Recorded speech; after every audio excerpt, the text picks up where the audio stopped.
Eh, bonjour et bienvenue pour un nouveau vlog, le 13, Vlogmas 13, où on va encore parler de lecture. Je ne me souviens plus si j'ai fait une chronique de ces livres-là, donc ben écoute, si c'est pas le cas, ce sera l'occasion d'un bilan spécifique pour chaque. Sinon, si ça a été le cas, que je les ai déjà chroniqués, ça fera un avis plus long, ça fera un avis beaucoup plus euh, annexe, on va dire, un avis annexe, oui, et beaucoup plus pratique et peut-être pragmatique que l'autre. Je te dis, je ne sais plus, j'ai pas noté et avec le temps, j'ai oublié. Donc, il me manque des tomes. Il me manque des tomes. Donc, du coup, j'ai lu Le Noir et ma couleur il y a un petit moment. Donc, La riposte, L'éclosion, Le piège, La menace, et donc le tome que j'ai oublié. Concrètement, ils sont pas dans l'ordre. Mais j'ai beaucoup aimé. J'ai beaucoup aimé. C'est Alexandre et Manon qui se découvrent à devoir affronter des défis particuliers.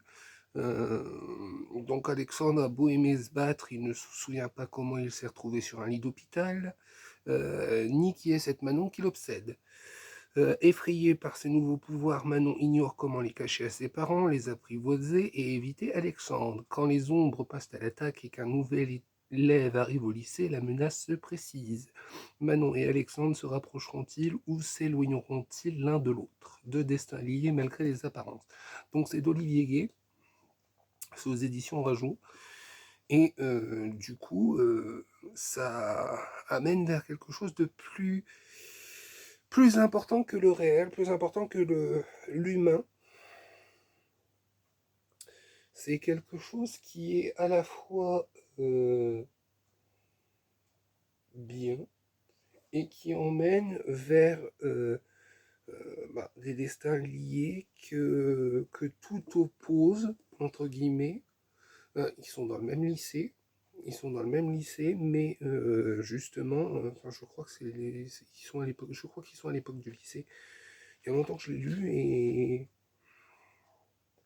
et donc du coup, ils sont pas forcément dans la même classe et ils sont un peu perdus. Donc elle a la possibilité d'avoir des pouvoirs en fonction de ses sentiments, de ce qu'elle ressent. Euh, comme un mélange de couleurs de sa vie. Euh, donc ça dépend de certaines choses. Il y a des mages noirs qui, eux, n'utilisent que des pouvoirs noirs, tandis que elle a la possibilité d'utiliser des pouvoirs de type euh, coloré rouge, jaune, vert ou bleu ou vert. Tout dépend de ses sentiments, de son empathie, de ce qu'elle ressent, de ses émotions, de, de certaines choses. Elle a le pouvoir de guérir, elle a le pouvoir de fabriquer des choses par la seule volonté qu'elle a envie. Euh, pour autant, est-ce que c'est comme si elle manipulait le spectre des couleurs et des pouvoirs qui sont les siens? Peut-être. Euh, Quant à savoir si justement l'histoire entre Alexandre et Manon va se concrétiser ou s'ils vont s'éloigner, c'est une excellente question. Euh, Est-ce qu'ils vont se trouver au détour d'un chemin? C'est une excellente question. Est-ce que ils vont rester ensemble si jamais ils arrivent à se fréquenter? C'est encore pareil, c'est une excellente question. Mais donc du coup, comme lui a cette Manon qui l'obsède entre guillemets sans forcément savoir qui elle est, il va chercher à savoir. Et de là, ça amène vers quelque chose. Quant à savoir quoi, on le saura par la suite. Donc c'est très jeunesse. C'est très jeunesse. Donc ouais, ils se battent un peu contre des ombres. Ils se battent un peu contre des ombres, contre entre guillemets les méchants qui euh, ont la capacité de transformer le monde différemment que ce qu'il en est. Et du coup, ils doivent se battre contre eux. Quant à Alexandre, ben, c'est un petit gangster, il vole des scooters, il cogne des élèves, il deal, il triche au poker, euh, il aime se battre et il le montre bien. Et donc du coup, pour autant peut-on dire qu'il progresse à l'adolescence? Bonne question. Mais est-ce que il va trouver un repenti, on va dire, ou,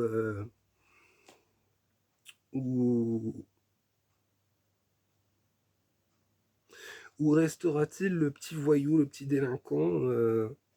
Bonne question. On se le demande.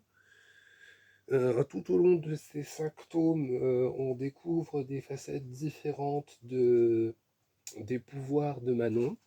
Donc, est-ce qu'elle va réussir à tous les contrôler? Est-ce qu'elle va pas avoir de petits soucis euh, tout au long de ses explorations? C'est une excellente question.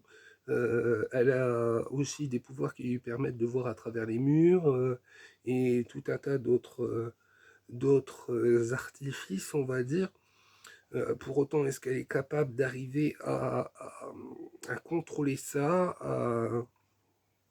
à se sortir un peu de sa vie tout en faisant attention au reste? On le découvre au fur et à mesure des pages, donc je suis seul à avoir lu cette série. Je suis tout seul à avoir lu cette série dans mon entourage. Et j'ai beaucoup apprécié, j'ai beaucoup apprécié. C'est tendre, c'est assez jeunesse, comme je te disais, mais justement, ça va vite à lire. Tu as l'impression que concrètement, tu pourrais être un allié de l'histoire. Euh, Tu découvres donc ces deux personnages qui sont Manon et Alexandre au cœur de leurs aventures d'étudiants. Et tu te prends à apprécier leurs aventures ou pas. Tout dépend de ton point de vue. Tout dépend de ton point de vue. Euh, Concrètement, c'est assez simple à lire, assez fluide. On plonge facilement dans l'histoire. On plonge facilement dans l'histoire.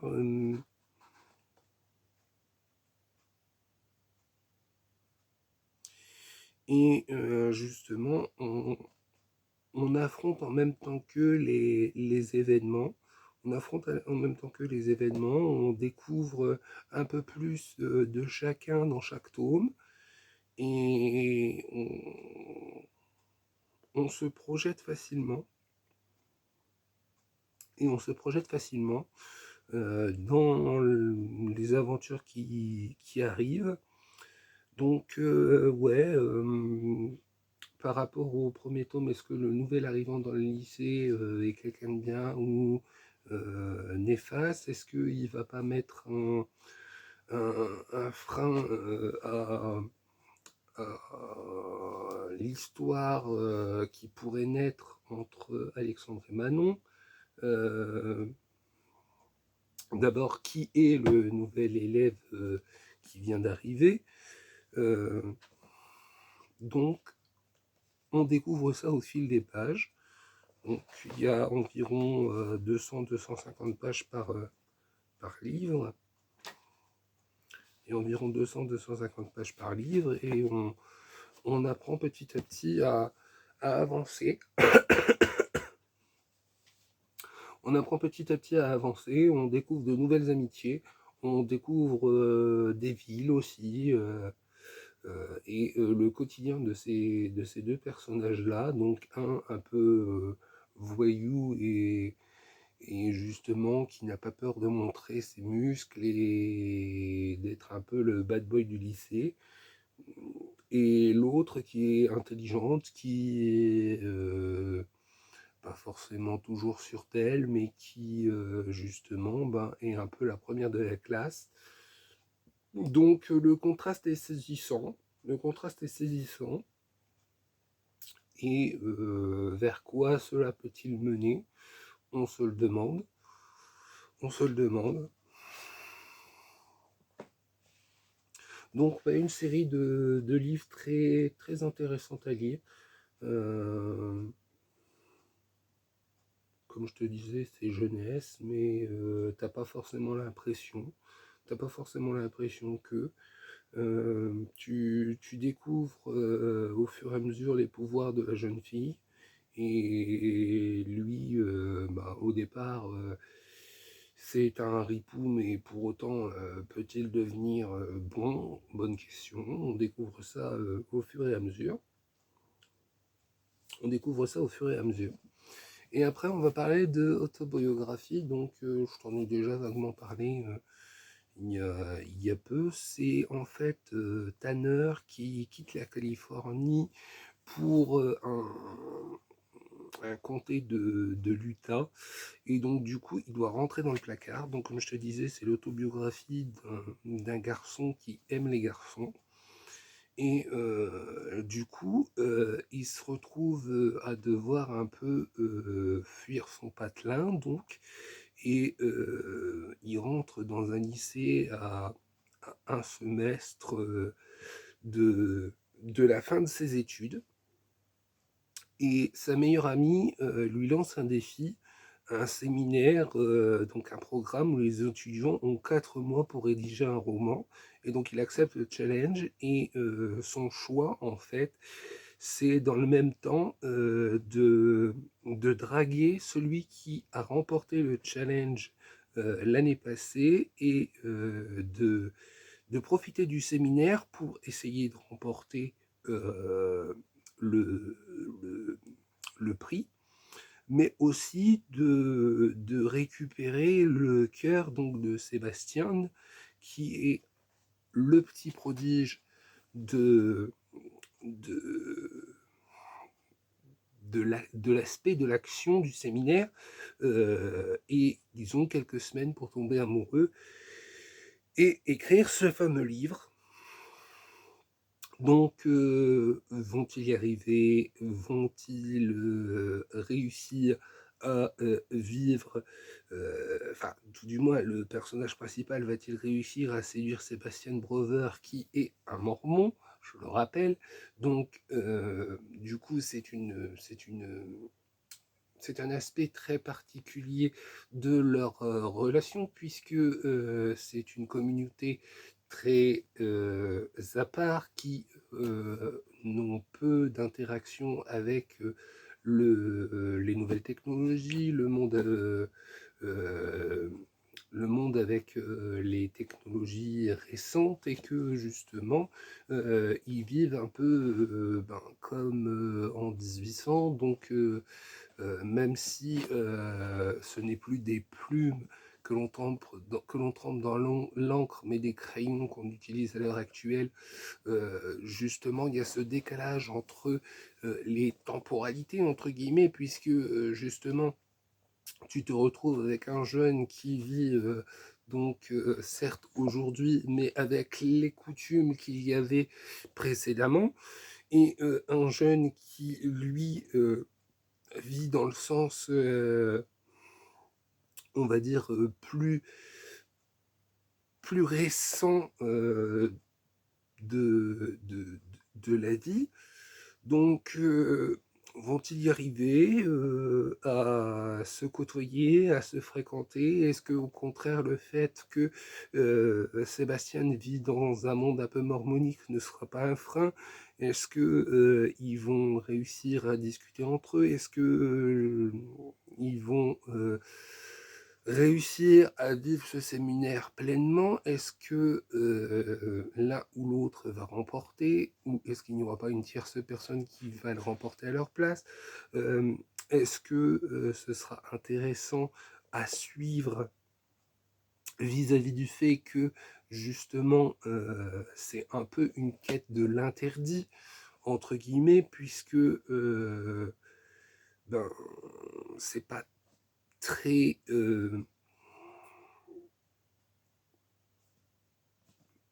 comment dire,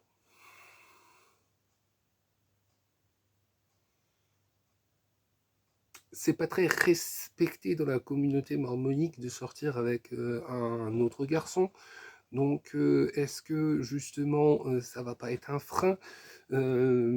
Et tout ce genre de questionnement que l'on peut se poser qui trouve réponse ou pas, qui trouve réponse ou pas, et justement, ben, plonger à l'intérieur de ce livre, c'est un peu plonger comme dans une quête de soi, et une quête un peu spirituelle. Et une quête un peu spirituelle. Donc ouais, on en découvre plus au fil des pages. On se demande vers quoi cela va tendre à la fin. Et du coup, on en arrive à un événement qui est donc la clôture du semestre et qui amène vers justement un challenge très particulier, donc le fameux séminaire de Provo High. Et justement, est-ce que on va s'en sortir haut la main ou pas? Est-ce qu'il va se passer des rebondissements ou pas? On a quelques semaines pour le savoir et découvrir à travers les pages ce qui se passe pendant ces semaines-là, et en apprendre plus sur la vie des deux. Sur la vie des deux, voilà. C'est tout ce que je peux dire vis-à-vis de ça. Donc c'est de Christina Loren. Et c'est chez Hugo. C'est chez Hugo Roman.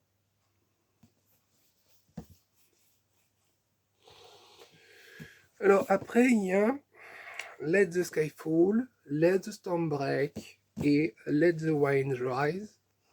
Donc ça c'est le troisième, ça c'est le premier. Le deuxième, je ne l'ai pas, je l'ai perdu dans le déménagement.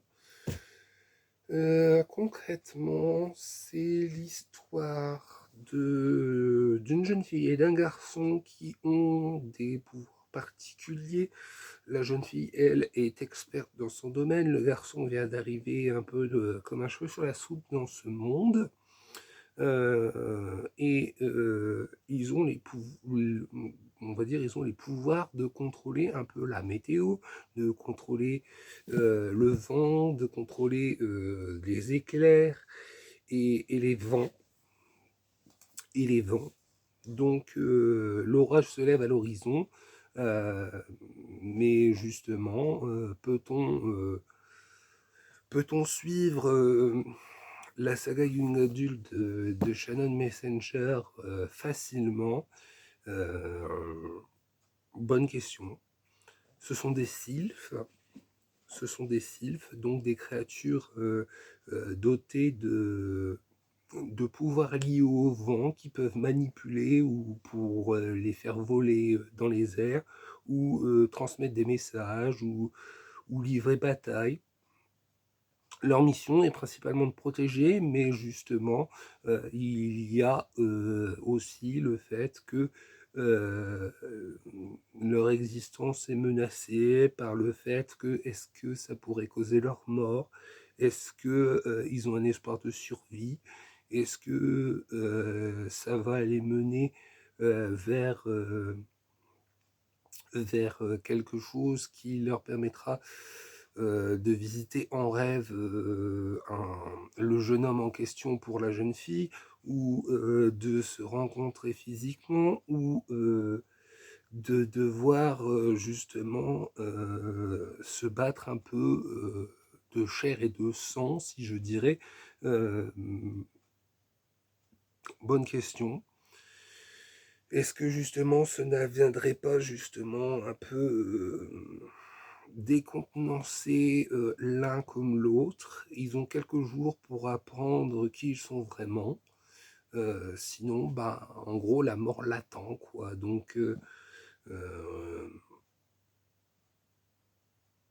est-ce que ça va les mener vers quelque chose d'inspirant, quelque chose qui pourrait les amener à croître, à grandir ensemble, ou est-ce que ils seront voués à être ennemis? Est-ce que l'un se fera le tuteur, donc le mentor de l'autre? Est-ce qu'il ne va pas y arriver de péripéties X ou Y qui ferait que l'un et l'autre auraient des petits soucis? Ou est-ce que ils vont être ensemble à se battre contre un autre ennemi que ce que l'on pourrait croire? Donc on plonge justement dans cette œuvre par une, une double narration. On plonge dans cette œuvre par une double narration entre le garçon et la fille, le garçon qui rêve d'une fille et ne sait pas forcément qui elle est, et la fille qui est justement une apparition dans les rêves d'un jeune homme. Est-ce qu'ils vont se rencontrer? Est-ce qu'ils vont se rencontrer? Bonne question. Est-ce que justement ce sera facile pour eux? C'est une saga coup de cœur. C'est une saga coup de cœur. Comment vont-ils réussir à se battre et tout ça? On découvrira par la suite ce qui se passe. On découvrira par la suite ce qui se passe. Ma meilleure amie l'a lu aussi. Elle apprécie.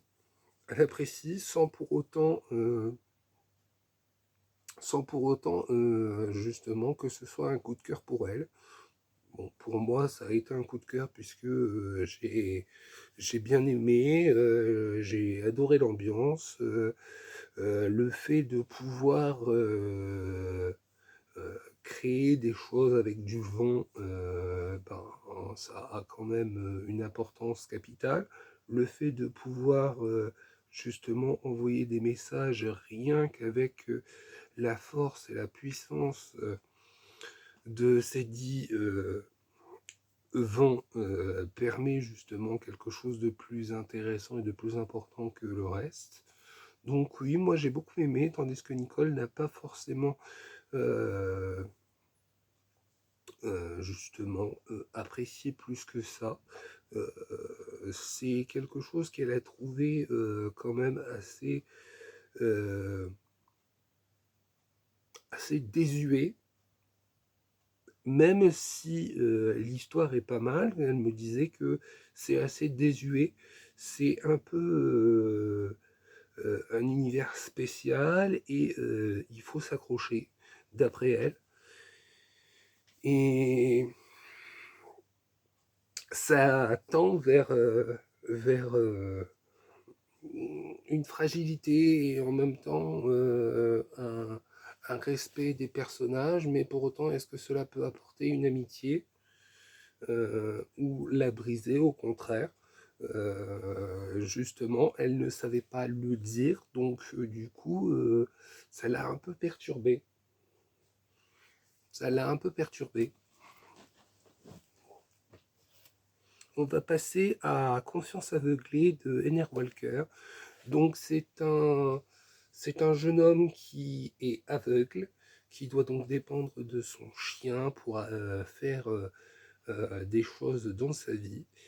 Il commence un nouvel emploi dans une nouvelle ville. Enfin, comment dire, commençant un nouvel emploi dans une nouvelle ville, le vétérinaire en question, donc, qui lui est voyant, a donc pour consultation le chien d'un client spécial, le fameux client aveugle. Et l'un est arrogant, a un mauvais caractère, mais il est magnifique. Et justement, sa chienne est malade. Et du coup, le vétérinaire doit un peu justement l'ausculter. Malheureusement, le chien est en même temps, enfin le chien guide qui est en même temps le meilleur ami d'Isaac meurt.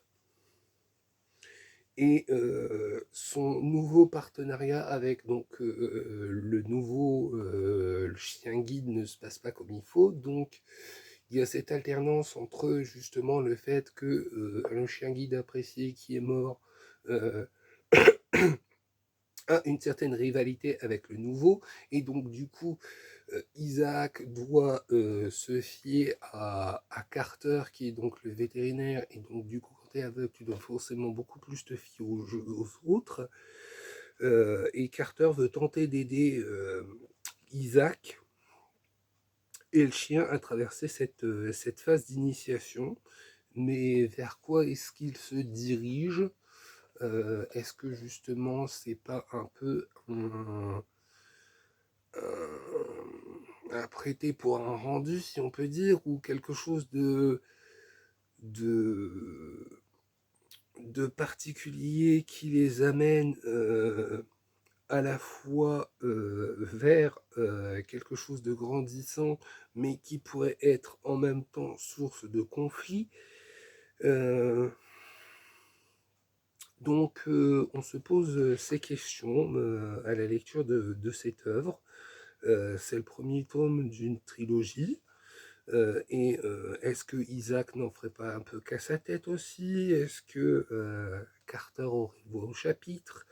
Est-ce que le petit chien aurait justement une place entre les deux pour pouvoir souder une relation, d'abord professionnelle, mais est-ce que justement, à force de rencontrer Isaac et son chien, Carter n'aurait pas un peu des sentiments? Est-ce que justement le fait que Isaac soit aveugle, Carter ne devrait pas l'accompagner plus souvent dans la nouvelle ville?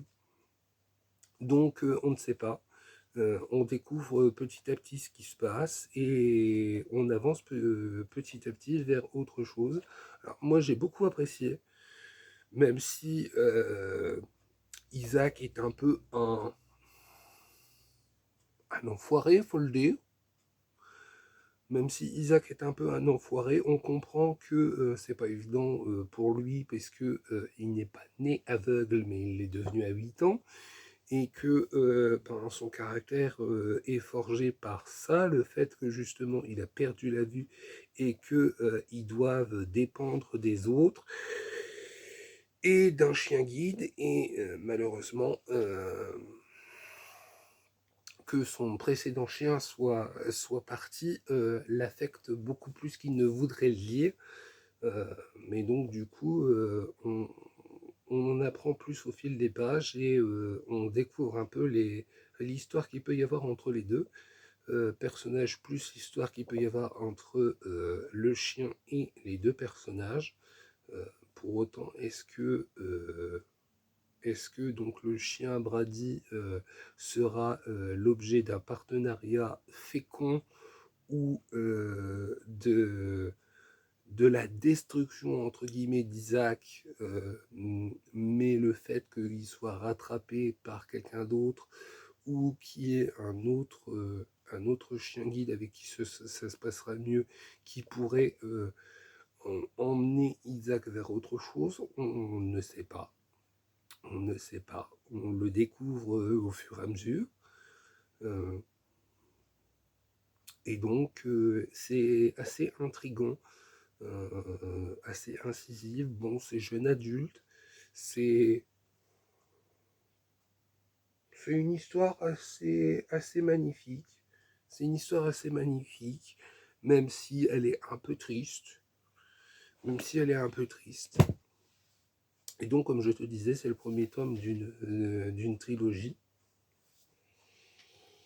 Nous avons ensuite Rouge Rubis.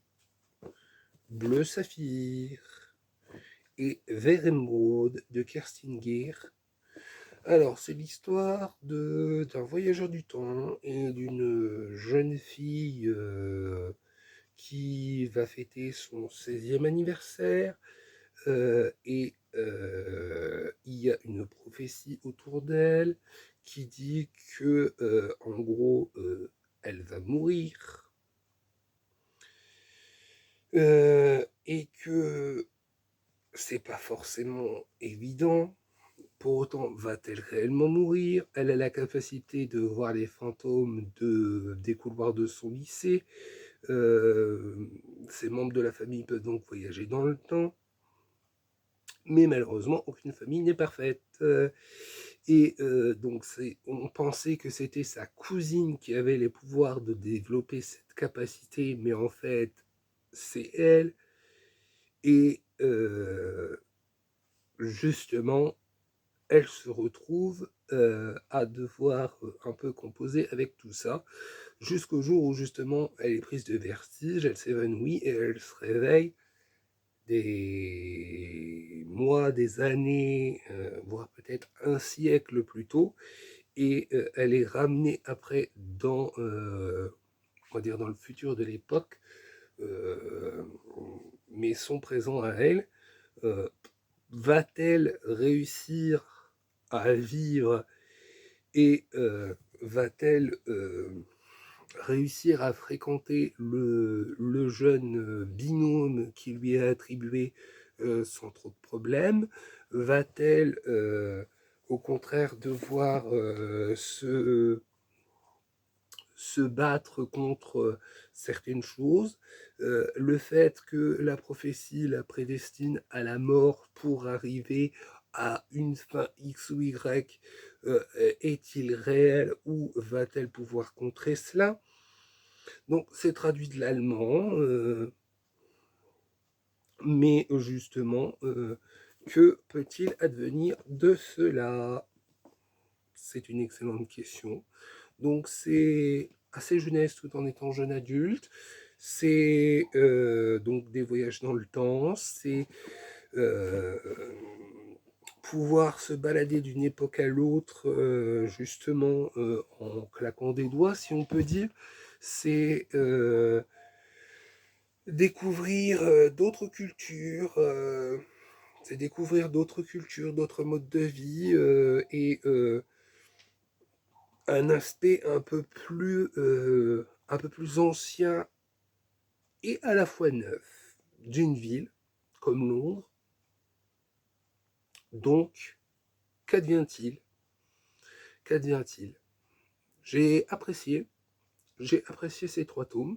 Donc, il y a une série qui est sortie et du coup, cela est assez étrange aussi. Cela est assez étrange aussi de retrouver les personnages dans la série que dans le livre. C'est relativement semblable vis-à-vis de l'adaptation et du livre.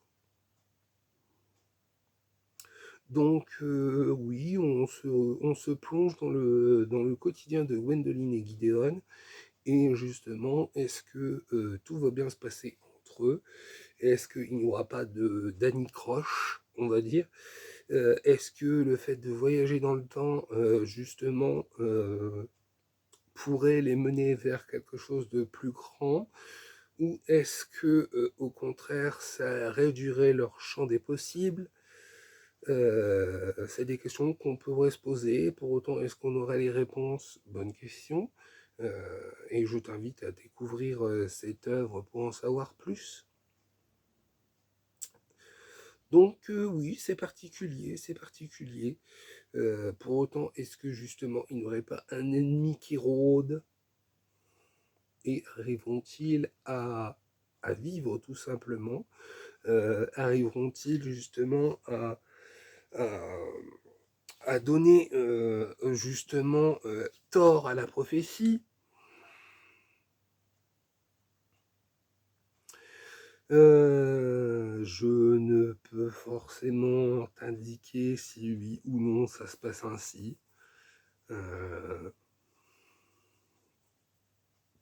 du moins dans le premier tome. Du moins dans le premier tome. Donc, tu te doutes que si on voit Gwendoline sur le tome 2, c'est que il se passe un événement X ou Y qui emmène vers le fait que, hypothétiquement, la prophétie s'est trompée. Donc, ouais, il y a longtemps que je l'ai lu et je me souviens plus forcément de ce qui se passe.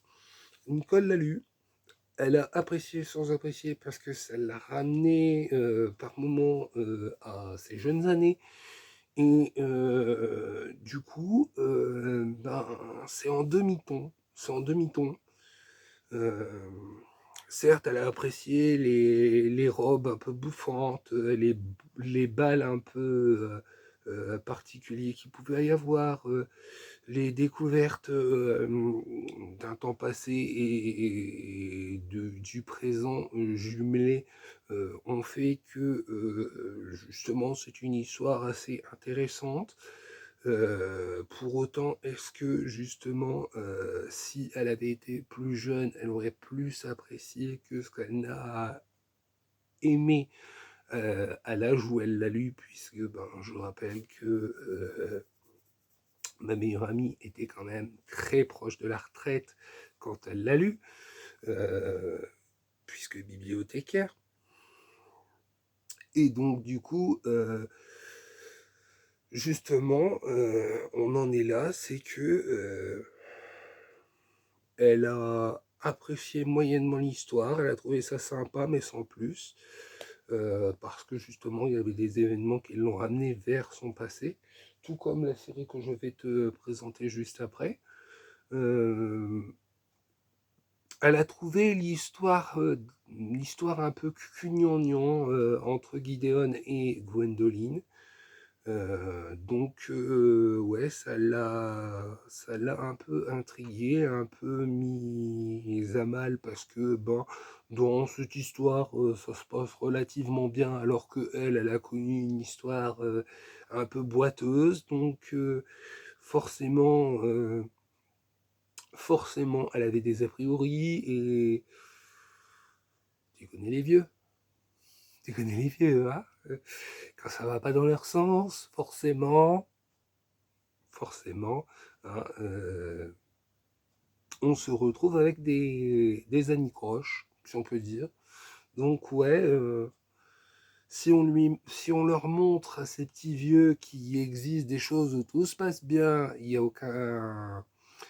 aucun problème, il n'y a aucun problème pour eux quand il y a des problèmes, mais si tu leur montres quelque chose où tout se passe bien, justement, là, ils se disent ouais, bon, c'est une histoire un peu concon, quoi. C'est une histoire un peu concon parce que moi j'ai vécu ça, donc j'ai vécu ça, le fait qu'il y avait des problèmes, donc tout se passe bien pour moi, alors que de l'autre côté, si justement ouais, t'apprécies plus une histoire.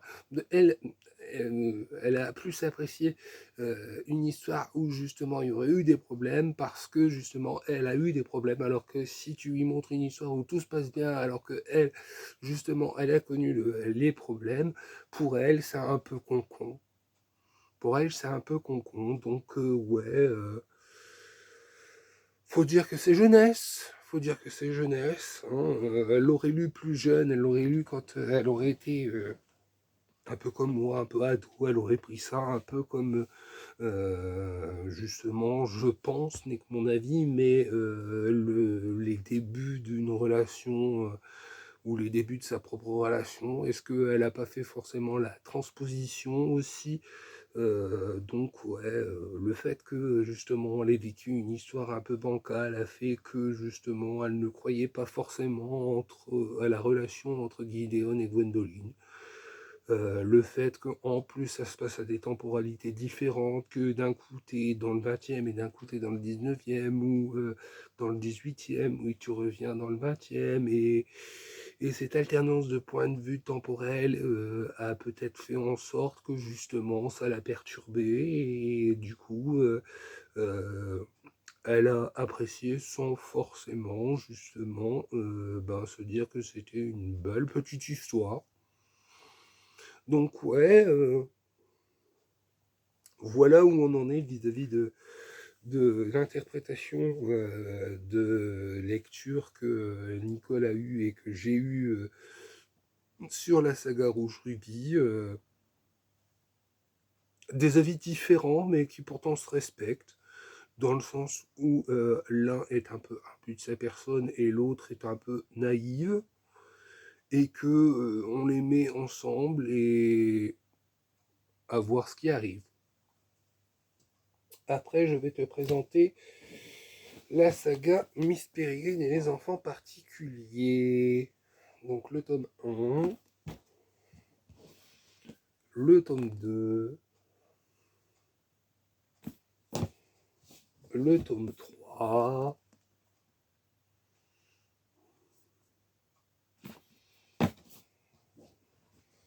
le tome 4,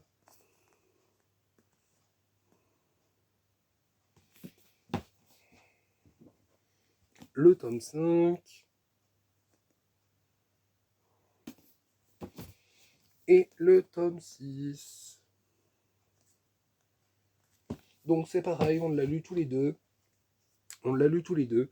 Alors, moi, j'ai adoré l'histoire, j'ai adoré me plonger dans chaque tome, j'ai adoré l'aspect un peu ancien, un peu vintage qu'il pouvait y avoir.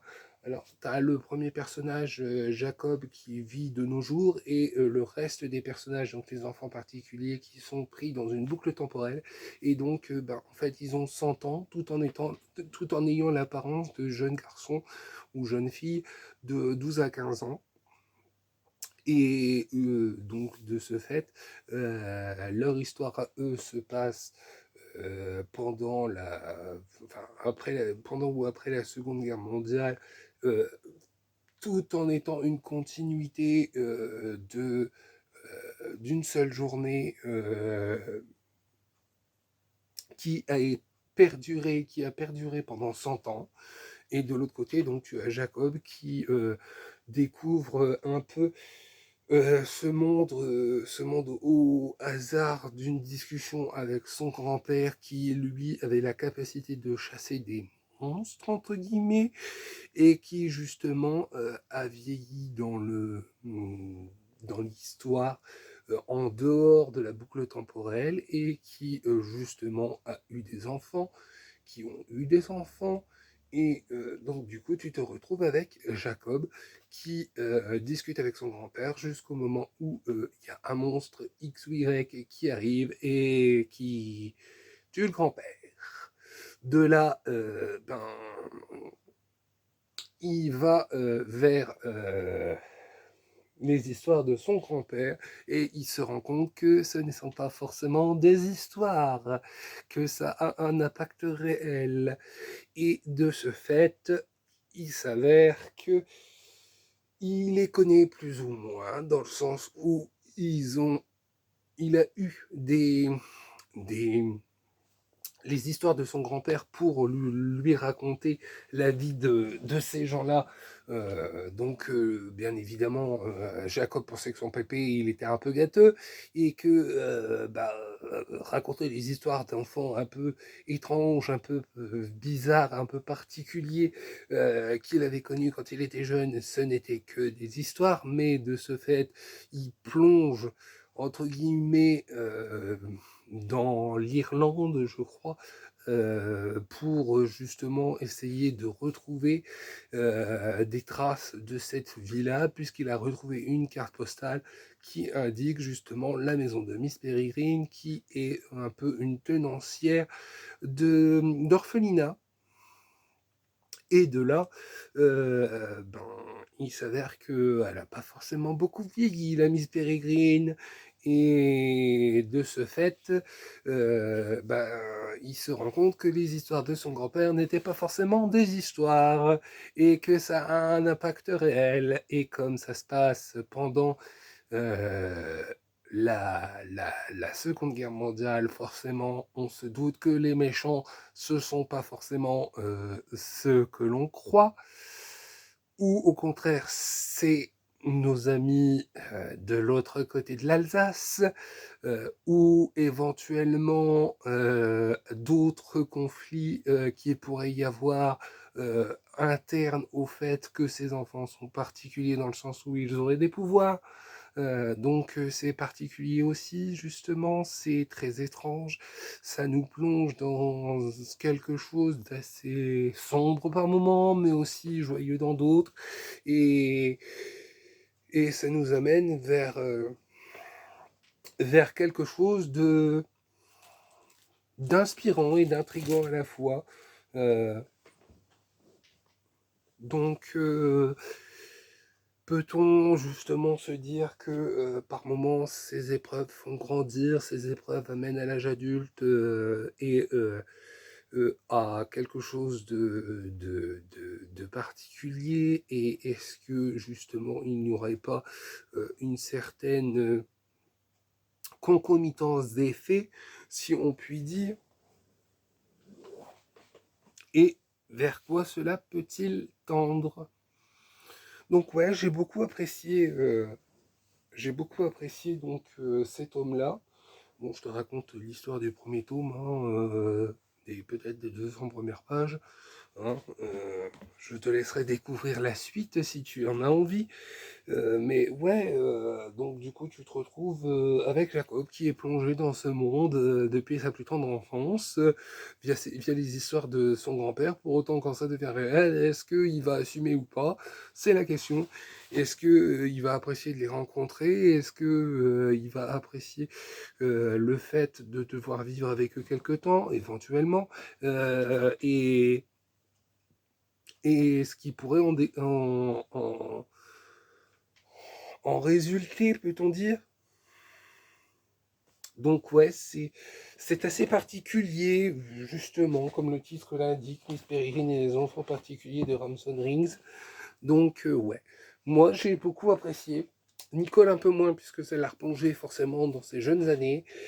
Et quand tu parles de quotidien d'après-guerre à une personne qui a connu ça, forcément, ben ça la met un peu dans une sorte de désolation, dans une sorte de retour à un quotidien qui forcément n'était pas toujours très rose à une époque, mais qui est devenu un peu plus paisible vers nos années à nous.